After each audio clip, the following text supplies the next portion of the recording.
Hey guys, मैं Sunil Kungwani again Ajmer property बाज़ार .com में आप सभी ब्रोकर्स भाइयों का स्वागत करता हूं। होप सो आपका स्वास्थ्य ठीक होगा आने वाले दिनों में। और मार्केट काफ़ी हद तक खुल चुका है। अब ब्रोकर भाइयों के पास काफ़ी कॉल्स वगैरह भी इंक्वायरीज के लिए आने लगे होंगे। मेरे पास भी अभी काफ़ी दिनों से इंक्वायरीज काफ़ी बढ़ गई हैं। आज जो मैं जिस टॉपिक को लेकर बात करूंगा वो है रियल एस्टेट के कंज्यूमर बिहेवियर को लेकर। ठीक है, मानिए आपका जो क्लाइंट है, कस्टमर है, उसका कंज्यूमर बिहेवियर क्या है, उसका व्यवहार क्या है आपके प्रोडक्ट को लेकर। ठीक है, सामान्य क्या होता है कि जब भी कोई कस्टमर किसी भी ब्रोकर या बिल्डर के पास आता है तो जनरली बिल्डर या ब्रोकर दो ही क्वेश्चन उससे पूछते हैं कि सर आपका बजट क्या है, आपकी लोकेशन क्या है। बस ये सुनते ही वो उसको बस अपनी गाड़ी में बिठाया और पूरे शहर के चक्कर कटवा देते हैं।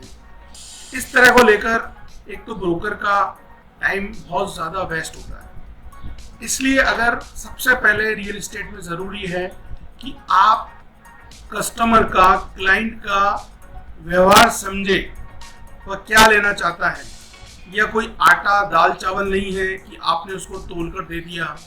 वह बहुत ही सोच समझ कर ही आपकी दुकान पे आया होगा, क्योंकि ये लाखों करोड़ों की चीज़ होती है तो वो एक झटके से नहीं खरीद लेगा।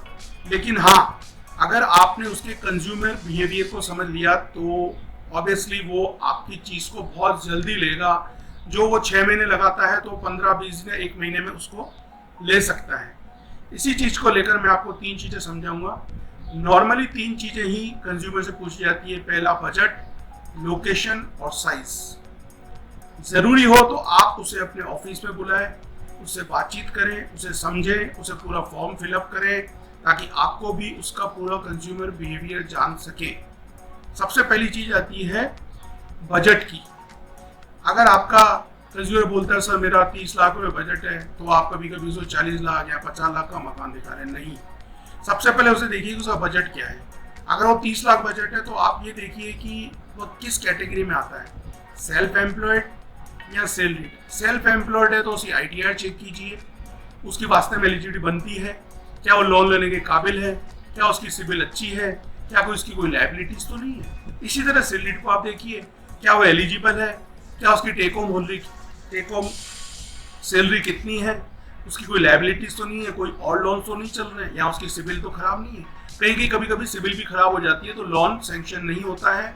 उससे क्या होता है, उसको मकान लेने में बहुत प्रॉब्लम आती है। तो आप ये सब चीज़ें जज कीजिए, क्या वास्तव में उसके पास सोर्सेस है इनकम का जो वो चाह रहा है। तो सबसे पहली चीज़ हो गई बजट की, तो आप उसकी एलिजिबिलिटी देखिए, तभी ही आप उसके साथ मकान दिखाने जाए, अन्यथा नहीं जाए। 30 के 32 हो सकते हैं, 10% मार्जिन बढ़ सकता है, पर 30 के 40 वो नहीं दे पाएगा। ठीक है। दूसरी चीज़ आती है लोकेशन की। भाई साहब ने कहा, राम प्रसाद जी ने, कि भैया मेरे को 30 लाख रुपए मकान वैशाली नगर में चाहिए, तो उसे क्लियर बोल दीजिए कि सर 30 लाख रुपए में आपको वैशाली मकान नहीं मिलेगा। हाँ, द्वारका नगर, RPSC, फ्रेंड्स कॉलोनी या आउटस्कर्ट्स में आपको मकान मिल सकता है। और उसके दिमाग से निकाल दीजिए कि वैशाली नगर में 30 लाख का मकान नहीं मिलेगा। वो एक लैंडमार्क है, आपको उसके आसपास में मिल सकता है 2 से 3 किलोमीटर रेडियस में। तो sway to know to your client. ठीक है। तीसरी जाती है साइज की। तो आप सबसे पहले उससे साइज पूछ लीजिए कि 100 गज का चाहिए, 150 गज का चाहिए, 80 गज का चाहिए, 125 गज का चाहिए। लेकिन उसके साथ साथ आप और भी उसमें कुछ चीज़ें पूछिए कि सर रोड साइज क्या होनी चाहिए, नंबर ऑफ रूम्स कितने होने चाहिए, एमिनिटीज़ क्या क्या होनी चाहिए, कार पार्किंग कितनी होनी चाहिए, रूम साइजेस क्या होने चाहिए, नंबर ऑफ बाथरूम कितनी होनी चाहिए। ये सारी चीज़ें पूछने के बाद ही आप उसे पूरी तरह समझ सकते हैं। तो मैं आशा करूँगा आने वाले दिनों में आप सभी ब्रोकर भाई, आप ज़्यादा समझदार हैं तो ये सब चीज़ें और गौर समझ के उनसे पूछ कर ही आप आगे का कदम लेंगे। ठीक है। तो मैं यही आशा करता हूँ आपके साथ में जुड़ा रहूँगा। धन्यवाद। Stay home and be safe.